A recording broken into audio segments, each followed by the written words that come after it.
today. My plans over the last 2 days have kind of changed.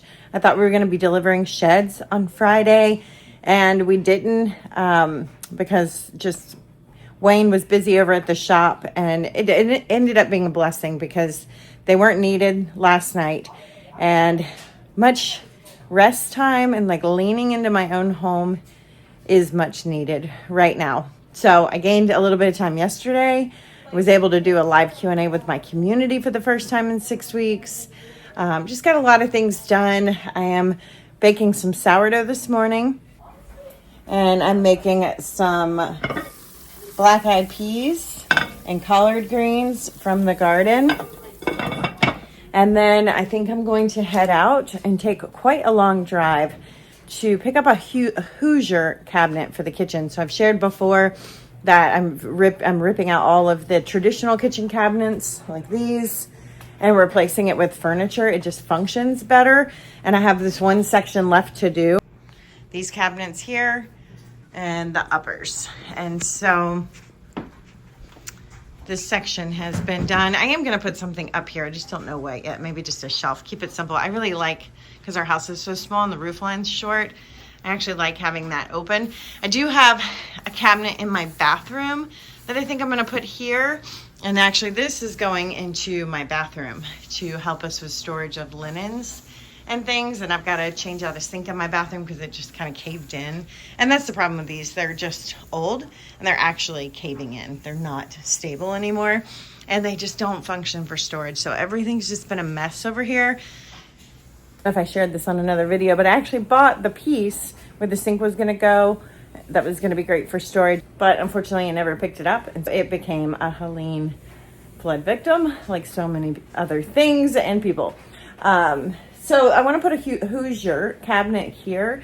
I really like the Hoosier cabinets because they were designed to be kitchen cabinets. So they're actually like super smart. Like they're set up to function in a kitchen to help with storage and all the things. So I think I'm going to go pick that up. And then I'm just going to get a standalone sink because that's the easiest thing than trying to build something or convert something. So it'll have legs, and I like the curtain to hide things, and I like the curtain the way it looks. So I'll do that. And then I already have another piece for the other side. I bought that a long time ago, and it's in the garage. It's been my desk. So that's what we're doing today. Really trying to get my house in order. I'm going to do a Thanksgiving log cabin tour for you guys. Hopefully, if I can get my act together and clean things. Here's my black-eyed peas and greens. And if you guys want the recipe, it's just super simple. So I take onion. I did 3 yellow onions and sauteed them in a little bit of avocado oil. And then I added the stems to the collards, chopped up small, because those are full of nutrition and meaty and so good because they soak in all the broth. And once those were soft, I added salt. I did 3 teaspoons. I added black-eyed peas. I added this many. I don't know, what is that? A cup probably? I added 2 of those. And then I covered it with water, which took 2 of these. And then let that cook for a while. Once the water was down some, I added more water because I want to keep the water at like this level. That's what I prefer because I like the broth. And once the beans are about halfway cooked, that's when I added the rest of the greens, the tops. So you can see they're still really thick right now. And I gave it a little taste, and it is delicious. And you don't need anything else. We don't need any. You can add any seasonings you want, but I just keep it simple. I like it just like this. The flavor comes from the greens and the black-eyed peas. All right, I just called to make sure it's still in stock and all the drawers work. There's no guarantee I'm going to like it when I get there, and it's a far drive, but I have searched high and low. And sadly, the places I buy things from here didn't survive the hurricane. So I really just want to get my kitchen in order before the holidays. It's been a lingering project for so long, and it's kind of at the point where when I started doing some of it and didn't finish, now I don't have places to put things, and it's just like constantly overwhelming me. And one thing, and I'm going to be filming for you guys. I'm doing a little more making over on my master bedroom. I'll link a video below of where I started this project. I've been doing more decorating since then and cleaning up, and I'm just, when I get overwhelmed, I know it's because we have too much stuff and the stuff we have is not being managed properly. That overwhelms me. So that's what I'm working on between now and Christmas. Getting our house in order from an organized, only keeping what we use standpoint. I am not a minimalist. I like stuff. I use a lot of stuff, as you can probably see, but we have excess that's creeped into this house that needs to go. So I'm just checking on the beans. Everything looks great. I'm gonna let this cook while I get dressed. I've got the oven heating for the sourdough, and then what I do is turn this off, and it's gonna hold heat for a really long time and continue to cook.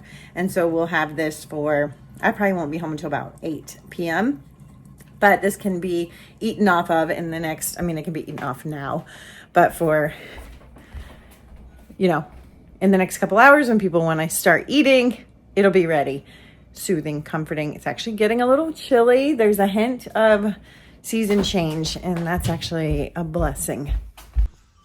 All right, to finish this off, once it's below 300 degrees, which it should be way below that, I just top it with a little bit of my Bona Fortuna olive oil. Greens are more bioavailable with the fat, and this just adds beautiful nutrition and flavor.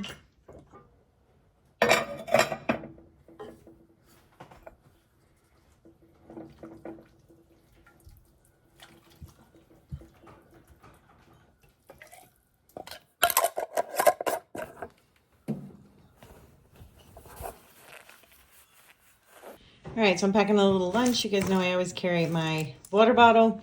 I've got a green juice, avocado, knife for the avocado, and I brought some beans and greens. My plan is just to fast and drink this about an hour from getting home. But if for some reason today doesn't turn out to be a good fasting day and I'm really in need of food, I want to make sure I have something prepared so I don't have to stop. I'm going to bring some sprouts too, and these go on the greens and the beans, and then the avocado can go on there too, or I can just eat it plain. I can't get this open with one hand. I'll link these below. These are my By Forages sprout jars. They're amazing.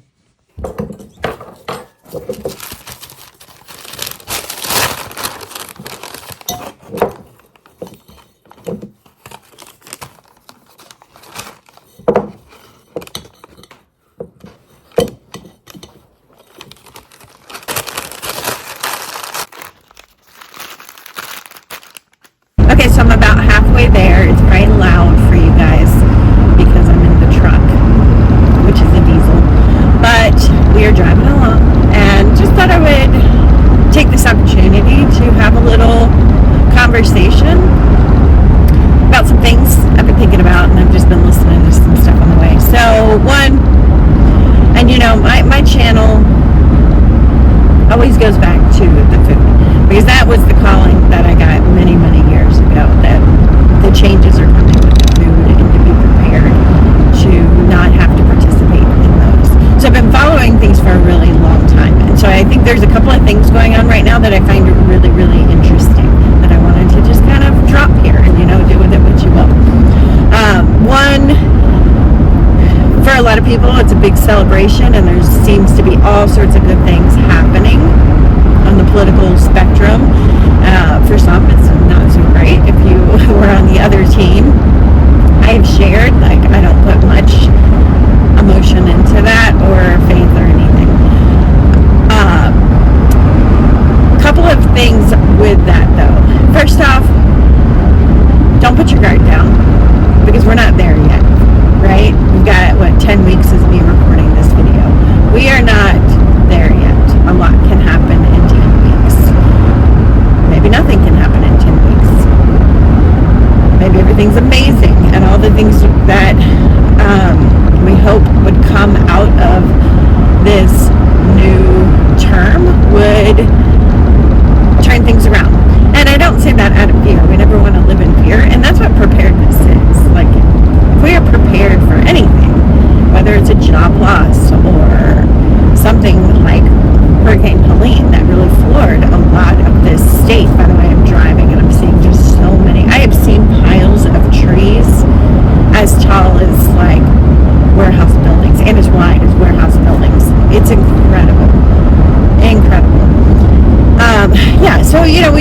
know. I was saying, like, my kids have experienced some really crazy things, like, just in their short generation.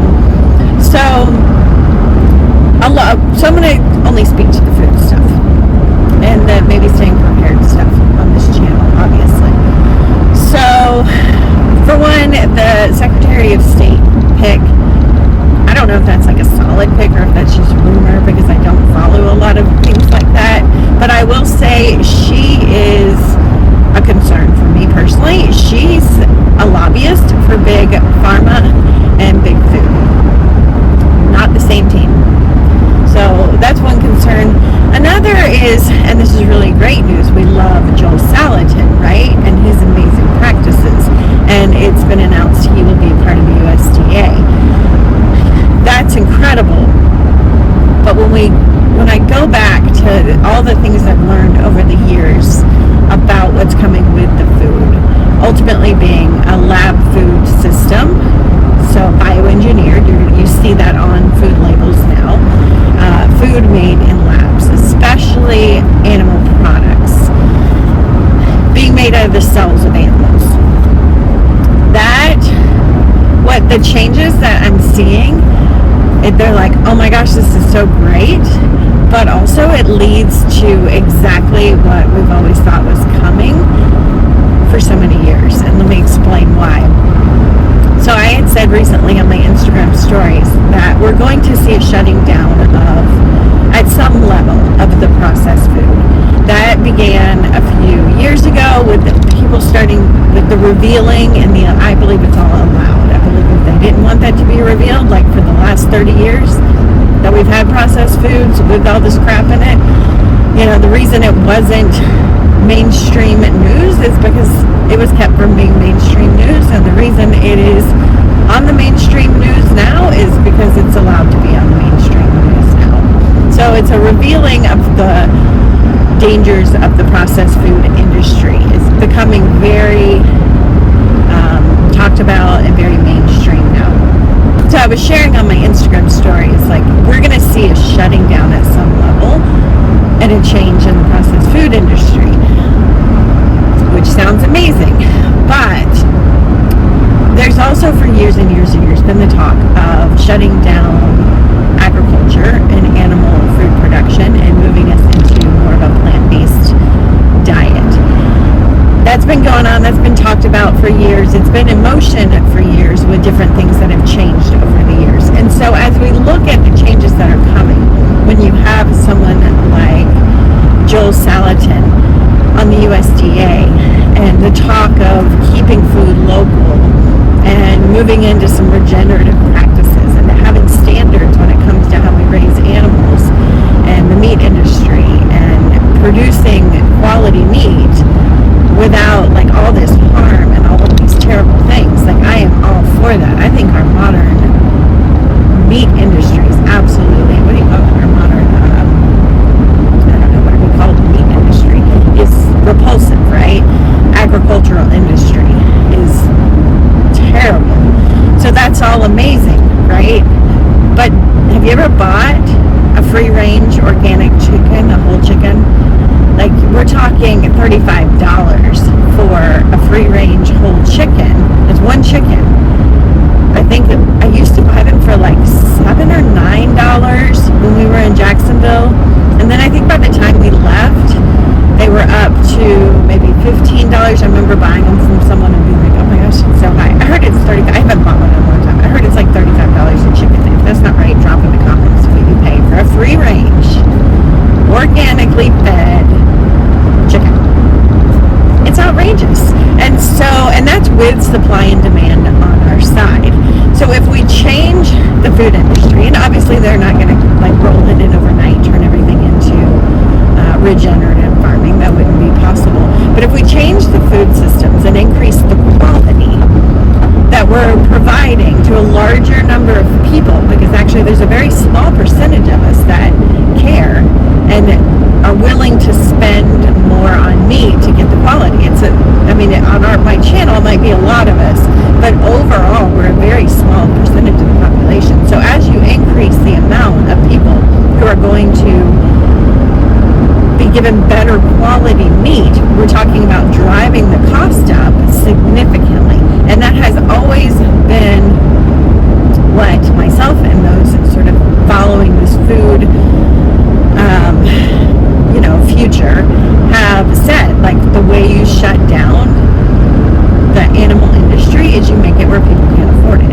And so you take it, and it's going to be such a, in my opinion, if all of these things come out, yes, they would be amazing, but we're going to be taking real food and making it at a smaller scale and making it at a local scale, and not everybody's going to be able to afford that, and actually very few people will. And so then you're going to have to fill the gap. And how do you fill the gap? Lab-grown meats. They're already in motion. Like, they're already making chicken out of cells. They're making meat out of cells.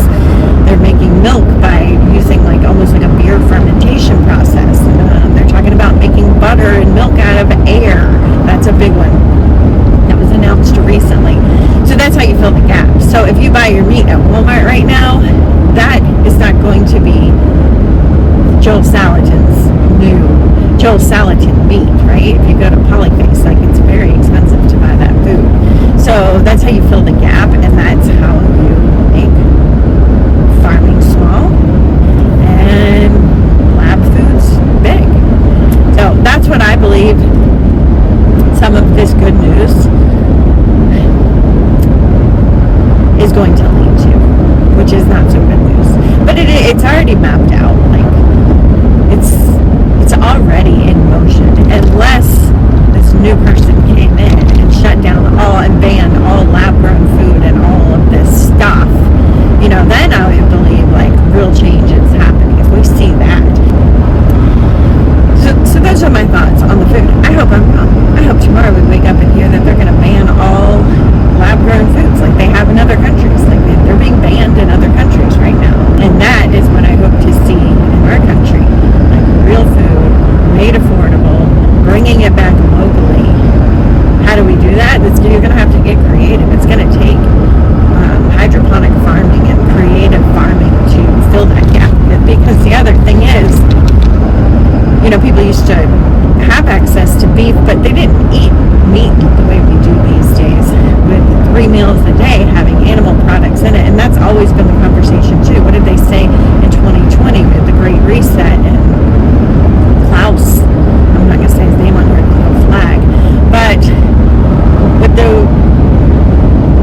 the WEF, like, what were they saying? They were saying you'll eat less meat. As little as 10% of your diet will be from real meat. That was announced years ago. Like, that was the plan. And this path actually makes that possible. So I just say that to, like, be diligent. Now is not the time to put your guard down. If anything, it's the time to be more diligent and to get your house in order. And, if you're sensing something, drop it in the comments. Like, I believe as believers, even non-believers that I talk to, can sense when things are happening in our world, when something's coming. And I love talking to non-believers who also kind of sense what's going on and can see when things are about to happen, especially around like 2020 and things like that. Because I do believe like the Lord is always speaking to all of us, regardless, like if you are currently a believer or not. So if you feel like there's something coming, if you have an uncertainty, if you're feeling called to something, drop it in the comments. I would love to start that conversation, because I have followed other YouTubers for years, and when they have shared their stories, like Roots and Refuge once shared her story about her calling in 2019, and her story, like almost to the date, I was getting the exact same messaging. And so I'd love to hear those stories. And so for mine right now, the messaging for this year, it's been this year, before Hurricane Helene, all of it, since the beginning of this year, the calling has been get your house in order. And for me, that doesn't mean food prep, because I already had those things in order, and it didn't mean like growing fresh food. That fresh food calling, like get a supply, replace the grocery store calling, was huge on my heart in 2021. Those weren't the calling for me, because those are filled. And so that might be like, if you're brand new to this, it might be just those things because you're not there yet. For me, it's been get your house in order in the sense that securing our home, finishing things that need to be finished, like the little things. And do they matter in an emergency situation? No. But I always know when I listen to those callings, there's always blessing in them. So I don't know what the purpose of the calling is, but for me, it's get your house in order. And so that is why I'm actually doing the kitchen and stuff, and why I'm doing. And I started this months ago. It just takes me a really long time to kind of put all the pieces together, financially and just time.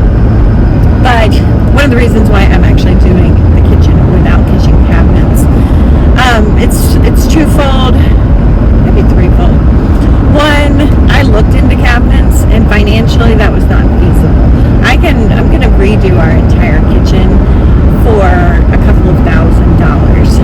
And our kitchen's like, as small as our house is, our kitchen is relatively big. It's half of our square footage in our main living space because of the way I opened it up. I'll put some before pictures too if I can find any, because I've made a lot of changes.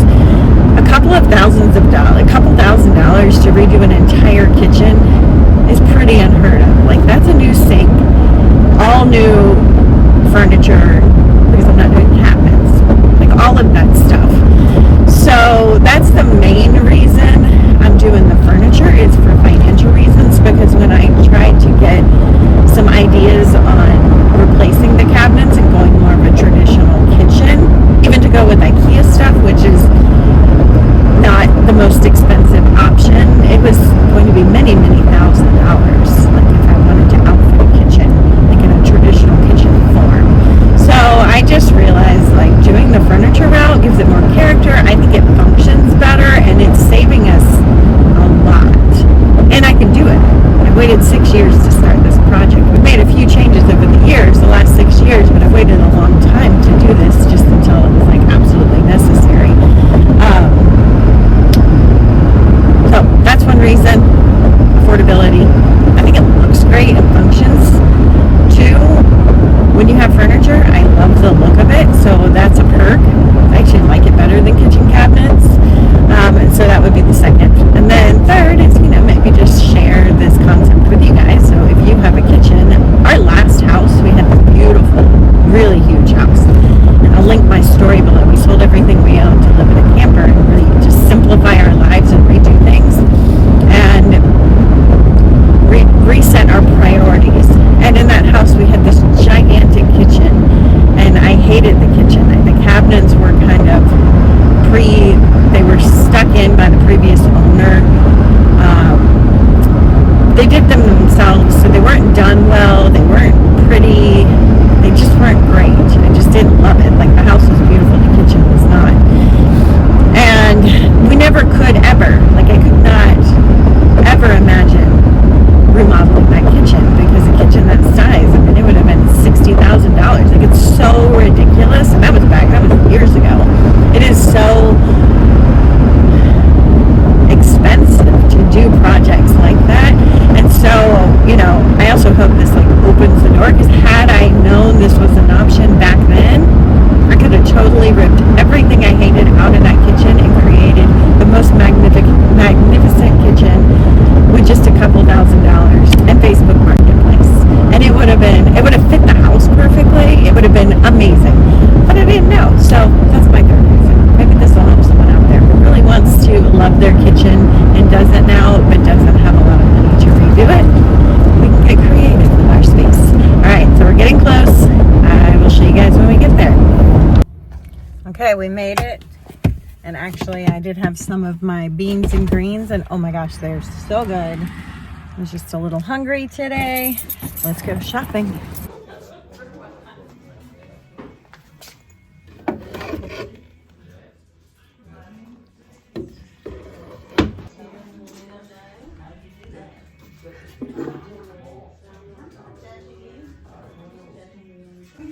All right, here it is. I don't like how these, on all of them, these drawers sag, so I'm gonna have to fix that. Every time I see one, the drawers sag. It's got the flower bit. That's not great.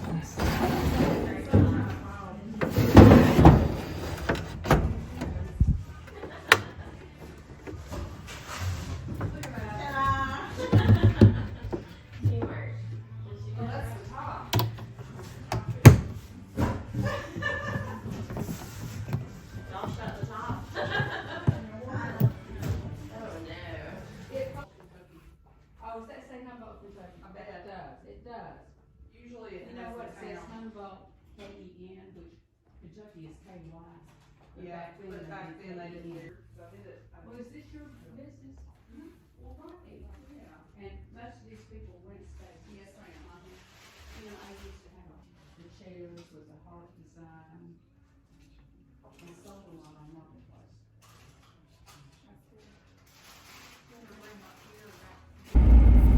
Okay, I'll tag that store below. I'll put a link to that store below. But they were great. The piece is in not as great condition as I thought, so I actually got a really big discount on it. So I'm gonna have to bring it back to life, the slats, and I'll show you when I get home. We can do an unveiling because I actually found a lot of things. But the slats for the velour doors, I think that's what you call them, the binding broke, so they all just kind of fell apart. But it's fixable. So I just need to do some repairs. So they gave me a big discount, which is amazing because that allowed me to get a cutting board to put on top because the top isn't as durable as I'd like for food prep. And then I found a bunch of just beautiful things that I needed, like measuring cups and bowls and things that we're short on.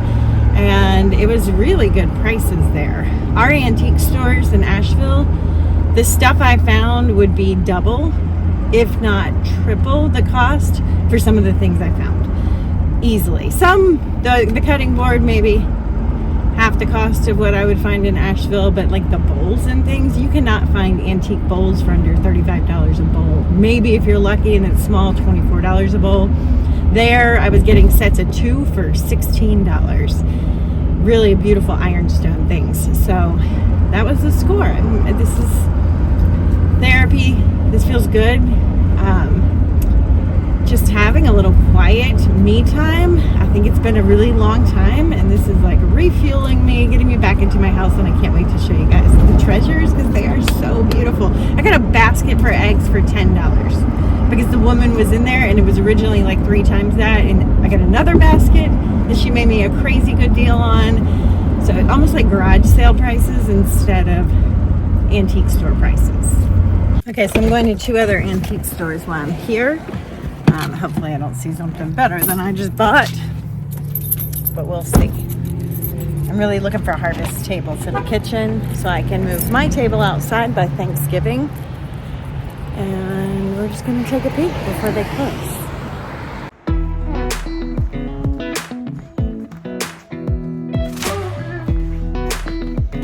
I'm a sucker for these. Oh, a wool blanket. Military wool blanket, $12. Store. These are amazing for camping.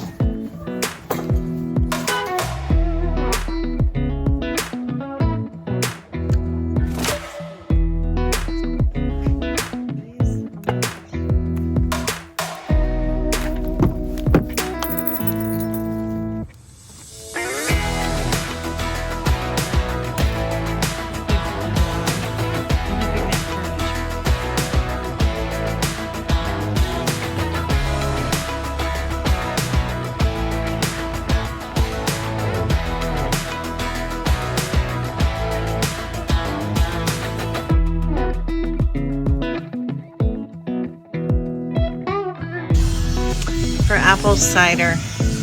Someday, when the apples produce, that'll be on the list.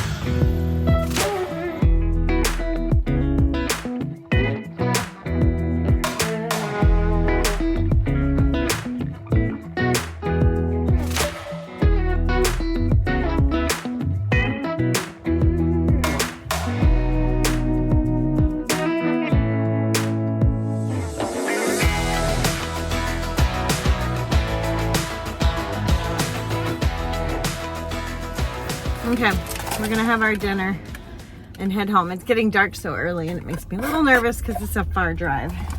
But we did really good. I'm gonna put some sprouts. Oh, so beautiful in here. And some avocado. Now I've had some people message me like, how do you get on a good healthy eating routine? Because I know it's super hard. And I saw a Chick-fil-A and was like, French fries, like that's what my brain did. And there's a version of me that would have pulled in there not even thinking twice about it. And there might be a version of me that gets French fries one day. But what I've been able to do over time is get so far removed from that it's not that big of a, like this seems so much better than French fries. And I got there by really thinking about what they're putting in the food. So for me right now with Asheville, I have some places I like, Thai and sushi. And because I've been busy and a little stressed, I typically would go get some of that stuff. Like I've wanted to just eat out and not make my own food. But because I've been telling myself I don't trust the food because of the water, it makes it easy. So when I view food through those eyes, through like, what about it is really gross? Like at Chick-fil-A, the oil not being cleaned for probably weeks, who knows? Seed oils causing inflammation. They don't use the healthy oils. They've got chemicals in their fries. It's a farce that Chick-fil-A is healthy, by the way. That just makes it easier to not want those things. Yeah. But the second step to that is also being prepared, because if I didn't bring this food, I would for sure, and I thought I was just going to fast like I originally thought, I would for sure be eating French fries. So preparedness, and this is amazing. Sprouts saturated in broth. And I have and I have this for when I get closer to home. I don't want to have to go to the bathroom, but this will like help me in my last hour kind of stay awake. And this is amazing, guys. How many ingredients? Sprouts, avocado, beans, greens, salt, onion, water. Amazing.